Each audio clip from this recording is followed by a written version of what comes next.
तो वेल्थएक्स के इस रिपोर्ट में एक चौंकाने वाली बात भी सामने आई है। रिपोर्ट के मुताबिक 8,200 धन कुबेरों में से 4,960 एनआरआई हैं। देश में गरीबों की तादाद भले ही न घट रही हो, लेकिन अरबपतियों का कुनबा लगातार बढ़ता ही जा रहा है। रिसर्च फर्म वेल्थएक्स की ताजा रिपोर्ट के मुताबिक भारत में अरबपति धन कुबेरों की संख्या 8,200 हो गई है। अल्ट्रा हाई नेटवर्थ व्यक्तियों के नाम से पहचाने जाने वाले इस कुनबे की कुल संपत्ति करीब 47,57,000 करोड़ रुपए तक पहुंच गई है। ये रकम भारत के जीडीपी का करीब 70% है।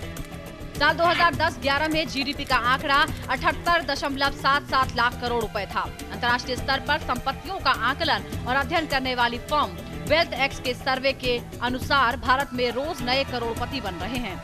सर्वे के मुताबिक 6,150 भारतीयों के पास $3 करोड़ से $10 करोड़ की संपत्ति है।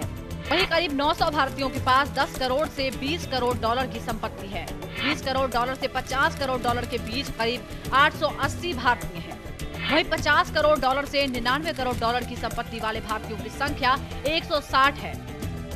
आपको बता दें कि वेल्थएक्स जो रिपोर्ट तैयार करती है वो फोर्ब्स की सूची से थोड़ा अलग है। फोर्ब्स की सूची का आधार $1 करोड़ होता है, जबकि UHNW में करीब $3 करोड़ यानी 1.51 अरब रुपए की संपत्ति वाले व्यक्ति ही आते हैं।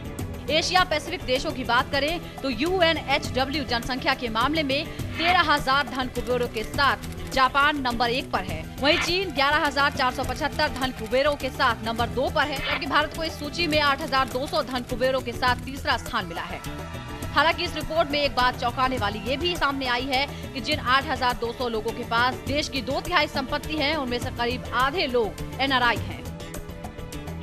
ब्यूरो रिपोर्ट, साधना न्यूज।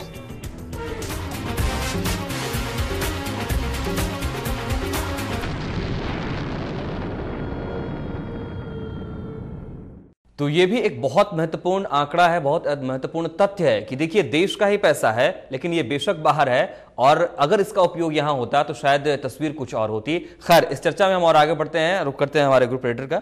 एनके, आपने इस कार्यक्रम की शुरुआत में ही कुछ बातें कही, मैं वहां से जोड़ते हुए आपसे जानना चाहूंगा। आपने कहा कि इकोनॉमी जो है बड़ी लिबरल मानी जाती है, हमारी अर्थव्यवस्था की जब बात होती है तो सबसे मजबूत अर्थव्यवस्था मानी जाती है। प्रोफेसर अरुण कुमार हमारे साथ जुड़े, उन्होंने भी कहा कि उदारीकरण के दौर में कैसे प्राइवेट सेक्टर को बढ़ावा दिया गया बेहतरी के लिए, लेकिन स्टेट सेक्टर नीचे चला गया। अब ये रिपोर्ट भी कहीं ना कहीं उसको रिफ्लेक्ट कर रही है कि पैसा अभी भी ऐसा नहीं है कि नहीं है, लेकिन उसका संतुलन जो है वो बेहतर नहीं हो पा रहा है। शायद है कि एक्यूमुलेशन ऑफ वेल्थ, ये जो संचयन होता है पूंजी का, वो एक जो पैसा जिसके पास है उसी की तरफ खींचता जाता है। आप इस तरह के शिक्षा व्यवस्था रखेंगे, इस तरह की स्वास्थ्य व्यवस्था रखेंगे कि सिर्फ जिंदा रह पाएगा वो जिसके पास पैसा है, और जो गरीब है वो मरता जाएगा। उसका बच्चा ऐसा नहीं कि वो कम मेरिट का है, लेकिन आप आईआईटी में ऐसे सवाल करेंगे, आईएएस में ऐसे सवाल करेंगे, क्योंकि वो अंग्रेजी नहीं जानता।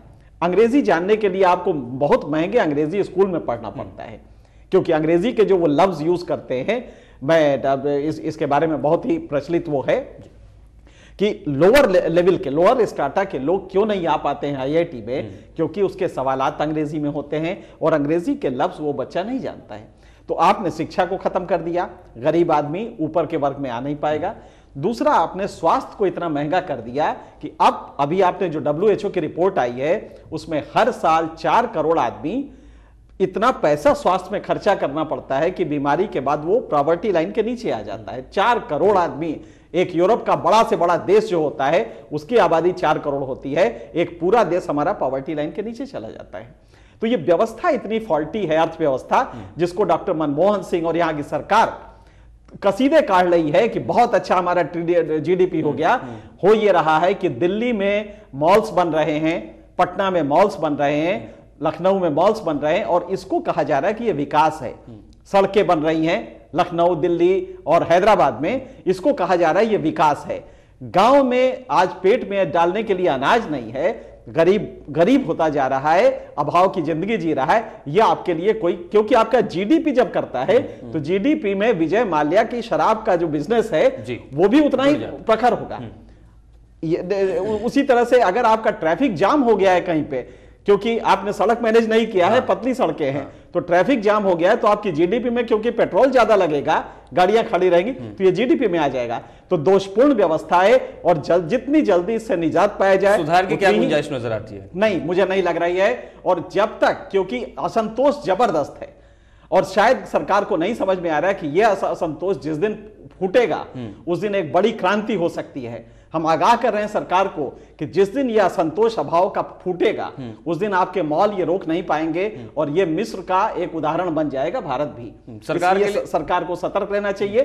सरकार के लिए यही है कि डायरेक्ट डिलीवरी में जाके जो भी आपका जो इकोनॉमिक बेहतर हो रहा है उसको आप गरीब को इमीडिएटली प्रदान करें। हेल्थ में 3% लाएं, हेल्थ में आपकी बजट का 3% जाना चाहिए। फाइनल कमेंट लेना चाहेंगे हमारे आज के पोस्टमार्टम। फाइनल यही है कि ये पूरी अर्थव्यवस्था गरीब को गरीब बना रही है और इससे जितनी जल्दी बच जाए सरकारें उतना अच्छा होगा, वरना जन आक्रोश के बारे में आपको भरोसा नहीं है, आपको नहीं अंदाजा है कि कब ये फूटता है और कितना इसका आक्रोश किस लेवल पे जा सकता है। जी, इनके बहुत शुक्रिया आपका इस कार्यक्रम आप जुड़े हमारे साथ। और बाकी बहुत महत्वपूर्ण ये चर्चा रही है क्योंकि एक ऐसा मुद्दा है जिसमें अमीर और गरीब के बीच की खाई को पाटने की कोशिश होनी चाहिए, जो वो नहीं हो पाई है। और अगर ऐसा नहीं होता है बहुत जल्द, यानी आर्थिक नीतियों में सुधार की बात या अलग अलग व्यवस्थाएं जो सरकार के योजनाओं के तहत चलती है उसमें सुधार नहीं किया गया, तो संभवतः वो स्थिति आ जाएगी जैसा कि हमारे ग्रुप लीडर एनके सिंह कह रहे थे कि एक क्रांति हो सकती है और ऐसी क्रांति का खामियाजा सिर्फ सरकारी नहीं सबको भुगतना पड़ सकता है। ऐसी स्थिति, ऐसी नौबत ना आए, ख्याल रखना पड़ेगा सरकार को सबसे पहले। शुक्रिया आप सबों का भी पोस्टमार्टम में हमारे साथ रहने के लिए। होगी फिर मुलाकात एक ऐसे ही गर्मा गर्म मुद्दे के साथ। नमस्कार।